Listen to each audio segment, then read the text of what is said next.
તો સ્વાગત છે તમારું આપણે યુટ્યુબ ચેનલ પર। તો આજે આપણે જોવાની છીએ માનવ કલ્યાણ યોજના વિશે, બરાબર છે, જેની અંદર તમને મળે છે કીટ, તમારા ધંધાને વિકસાવવા માટેની કીટ મળે છે, અથવા તો તમને એની માટે સાધન સામગ્રી મળે છે। તમારે ધંધો વિકાસ કરવો હોય એના માટે તમને સાધન સામગ્રીની કીટ મળે છે, બરાબર છે। તો આની અંદર 10 પ્રકારના સાધનની કીટ મળે છે, જેમાં તમે 10 પ્રકારના ધંધાની કીટ અલગ અલગ કીટ મળે છે। એ જોડવાનું છે આપણે કઈ રીતે મળે છે અને શું શું ડોક્યુમેન્ટ જોઈએ છે, બરાબર છે, એની આ વિડીયોમાં વિગતવાર ચર્ચા કરવાના છીએ। તો વિડીયો સંપૂર્ણ જોવા વિનંતી, બરાબર છે। તો શરૂ કરીએ છીએ। તમારે સૌપ્રથમ ગૂગલ ક્રોમ પર આવીને અહીંયા સર્ચ કરવાનું રહેશે માનવ કલ્યાણ યોજના, બરાબર। માનવ કલ્યાણ યોજના તમે સર્ચ કરશો એટલે તમારી સામે અહીંયા આવું આવી જશે, બરાબર છે। ઈ કુટીર એની ઓફિશિયલ વેબસાઇટ છે, બરાબર છે, અને માનવ કલ્યાણ એનું સબ અંદર છે, બરાબર છે। તો આપણે એના પર ક્લિક કરીશું પહેલી લિંક પર। જેવું તમે લિંક પર ક્લિક કરશો એવું તમારી સામે અહીંયા માનવ કલ્યાણ યોજનાનું તમે પોર્ટલ ખુલી જશે, બરાબર છે। અહીંયા તમે રજીસ્ટ્રેશન કરી શકો છો, બરાબર છે। અહીંથી તમે લોગિન કરી શકો છો। તમારે રજીસ્ટ્રેશન કરવાનું રહેશે પહેલાં, એ આપણે પીડીએફમાં બતાવશું, બરાબર છે, વિગતવાર। અત્યારે આપણે નોટિફિકેશન જોવાનું છે શું શું જરૂરી છે, બરાબર। તો યોજનાનું નામ છે માનવ કલ્યાણ યોજના, બરાબર છે। યોજનાની પાત્રતાની અંદર પહેલાં તો ઉંમર જોઈએ તો 18 વર્ષથી 60 વર્ષની ઉંમર હોવી જોઈએ, બરાબર છે। ગ્રામ્ય વિસ્તારના લાભાર્થી માટે અને જિલ્લા વિકાસ વિભાગની ગરીબી રેખાની યાદીમાં સમાવેશ થયેલ હોવો જોઈએ, બરાબર છે, હોવો જોઈએ। 0 થી 100નો સ્કોર ધરાવતા લાભાર્થીઓને આવકનો દાખલો રજૂ કરવાનો રહેતો નથી, બરાબર છે, એ તમે જોઈ શકો। 3ની અંદર અરજદારના કુટુંબની વાર્ષિક આવક 6 લાખ સુધી હોવી જોઈએ, એટલે 6 લાખ સુધીની આવક હોવી જોઈએ, બરાબર છે, એનાથી વધુ ના હોવી જોઈએ। અંગેના તાલુકા મામલતદાર અથવા નગરપાલિકા ચીફ ઓફિસર અથવા મહાનગરોમાં મહાનગરપાલિકાના અધિકૃત અધિકારીઓનો આવકનો દાખલો રજૂ કરવાનો, એટલે આવકનો દાખલો રજૂ કરવાની વાત છે, બરાબર છે। ટૂંકમાં માનવ કલ્યાણ યોજનાના અરજદાર માટે માર્ગદર્શિકા, બરાબર છે, માનવ કલ્યાણ યોજનાનો માર્ગદર્શિકા તમે એ રીતે લાભ મેળવી શકો છો એની વાત છે, બરાબર છે।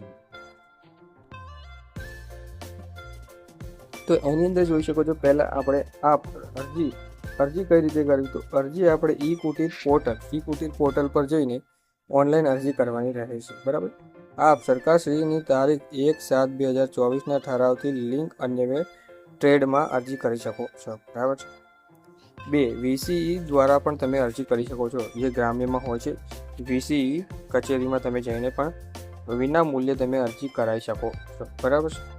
આપે ઓનલાઈન અરજી કરતી વખતે જરૂરી ડોક્યુમેન્ટ ઓનલાઈન જ અપલોડ કરવાના રહેશે, એટલે તમારે અસલ ડોક્યુમેન્ટ સ્કેન કરીને અપલોડ કરાવવાના રહેશે, બરાબર છે। એ તમે જ્યાં ભરાવા જશો એ અપલોડ કરી આવશે, બરાબર છે। આપે અરજી કરતી વખતે ઈ શ્રમ કાર્ડ નંબર ડોક્યુમેન્ટ અપલોડ કરવાનું રહેશે। ઈ શ્રમ કાર્ડ ના હોય તો ઓનલાઈન ફોર્મમાં આપે લિંક ઓપન કરી ઈ શ્રમ કાર્ડ મેળવી તેની અપલોડ વખત કરો, બરાબર છે। ઈ શ્રમ કાર્ડ ના હોય તો ઓનલાઈન તમે એનું કઢાવી શકો છો ત્યાં ને ત્યાં, બરાબર છે। આપે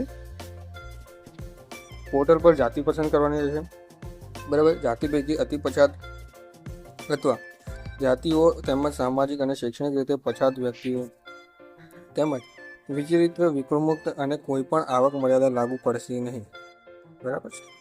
તેમજ આ જાતિ અરજદારો માત્ર પ્રમાણપત્ર અપલોડ કરવાનું રહેશે, તેઓએ આવકનો દાખલો રજૂ કરવાનો નથી, બરાબર છે। તમે બીજી અલગ જાતિઓમાંથી આવો છો, ઓબીસી, એસસી, બીસી, તમારી જાતિનો આવકનો દાખલો રજૂ કરવાનો રહેતો નથી, બરાબર છે। આ સિવાયની તમામ જાતિઓના લાભાર્થીઓએ 6 લાખ સુધીની આવકનું પ્રમાણપત્ર અપલોડ કરવાનું રહે છે, બરાબર છે। એટલે તમે એની અંદરથી બીજી જાતિમાં આવો છો તો તમારે આવકનો દાખલો અપલોડ કરવાનો રહે છે, બરાબર। આપે અરજી સબમિટ કર્યાના અરજી સબમિટ નહીં કરે ત્યાં સુધી અરજી આપના લોગિન ડ્રાફ્ટ તરીકે સેવા રહેશે, બરાબર। તમે જ્યાં સુધી સબમિટ નહીં કરો ત્યાં સુધી તે ડ્રાફ્ટ તરીકે રહે છે। અરજી જેવું કે કક્ષાએ નામંજૂર કરેલ હોય તેવા સંજોગોમાં આપની નવીન અરજી ફરીથી કરવાની રહેશે, બરાબર। જો તમારી અરજી નામંજૂર થાય છે સંજોગોમાં, કોઈ પણ સંજોગોમાં, તો તમારે તેને ફરીથી કરવાની રહેશે, બરાબર, ફરીથી અરજી કરવાની રહે છે। પોતાની અરજીની સ્થિતિ જાણકારી આપના લોગિન એપ્લિકેશન સ્ટેટસમાં તમે જોઈ શકો છો, બરાબર। ઉદ્યોગ કેન્દ્ર દ્વારા ઓનલાઈન ડ્રો જિલ્લા કક્ષાની સમિતિ સમક્ષ રજૂ કરવામાં આવશે। ઓનલાઈન ડિસ્ટ્રિક્ટ ઓનલાઈન સિસ્ટમથી ડ્રો કરી લાભાર્થીની પસંદગી કરવામાં આવે છે. ઓનલાઈન ડ્રો થાય છે, જેમાં તમારી પસંદગી થઈ શકે છે. બરાબર. આપને તાલીમની જરૂરિયાત હોય તો ફોર્મ ભરતી વખતે પોર્ટલ પર આપ તાલીમનો વિકલ્પ પસંદ કરી શકો છો. જો તમે ધંધામાં નવા છો, બરાબર છે, તો તમારે એમ હોય કે તમે તાલીમ પણ સાથે સાથે લઈશું તો તમે તાલીમનો ઓપ્શન પણ સિલેક્ટ કરી શકો છો. બરાબર. આપની અરજી ટૂલકીટ સાથે મંજૂર થયેલી કિંમત સાથે ચલણ વાઉચર, બરાબર, QR કોડ જનરેટ થશે અને તેને આપે અરજી સમયે પહેલા આપેલ મોબાઈલ નંબર પર SMS દ્વારા જાણ કરવામાં આવે છે. જે વાઉચર આપના લોગિનના ડાઉનલોડ કરી શકો છો. બરાબર. એટલે તમારી જેટલી કિંમત થાય છે એનો તમને વાઉચર જનરેટ થઈને તમારે SMS દ્વારા આવી જશે. બરાબર છે. એ તમારે ડાઉનલોડ કરી રાખવાનો રહે છે. બરાબર. આપનું વાઉચર QR કોડ આપે સાચવીને રાખવાનું રહેશે. આપે વાઉચર તથા OTP માન્ય ડીલરને જ આપવાનું રહે છે. અન્ય કોઈ પણ ડીલરને, વેપારી કે વ્યક્તિને આપવાનું કે શેર કરવાનું નથી. એટલે તમને જે પૈસાનું વાઉચર મળે છે, બરાબર, જે કીટ તમે ખરીદી શકો છો એની કીટનું વાઉચર મળે એ તમારે કોઈ પણ વ્યક્તિને દેવાનું નથી. જે કચેરી દ્વારા કહેવામાં આવે એ વ્યક્તિને તમારે દેવાનું રહે છે. બરાબર. આપનું વાઉચર જનરેટ થયેલ કુટીર પોર્ટલ પર ટૂલ કીટ મહત્તમ કિંમત તેમજ સમાવિષ્ટ સાધનો અને ગ્રાહક કચેરીએ માન્ય કરેલ ડિલિવર યાદી પોર્ટલ પરથી મેળવી શકે છે. બરાબર.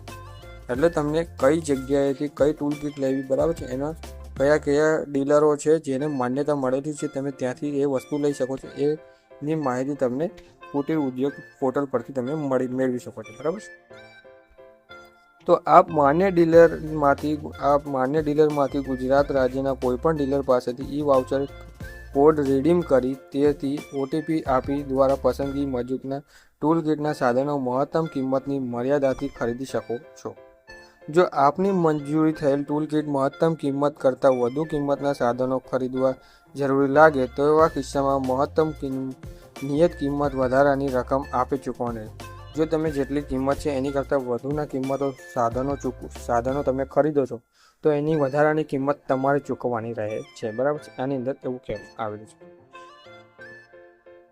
આપના દ્વારા ટૂલકીટ ખરીદ કર્યા બાદ અગ્રિમ કચેરી દ્વારા ફોન કરવામાં આવશે. બરાબર છે. ફોન કરવામાં આવશે તેમજ જિલ્લા ઉદ્યોગ કેન્દ્રના અધિકારીઓ, કર્મચારીઓ દ્વારા તેમજ ગ્રામ્ય કચેરી દ્વારા નિયુક્ત થર્ડ પાર્ટી એજન્સીના કર્મચારી વેરિફિકેશન માટે આપના ઘરે આવશે.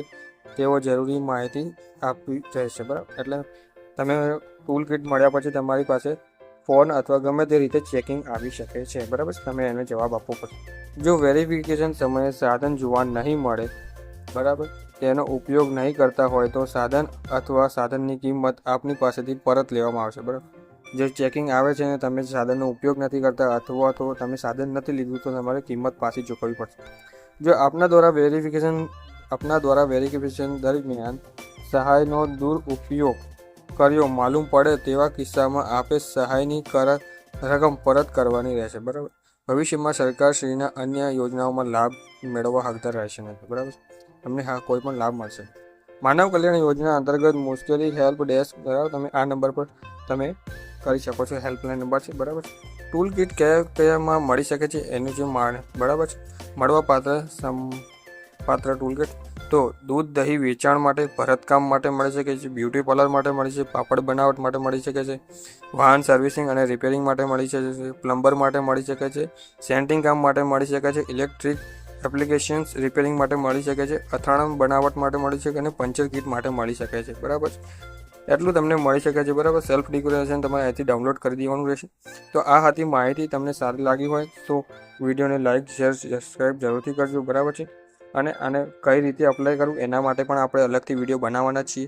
તો આપણી ચેનલને સબસ્ક્રાઈબ જરૂરથી કરી લેજો. બરાબર છે. Thank you for watching video.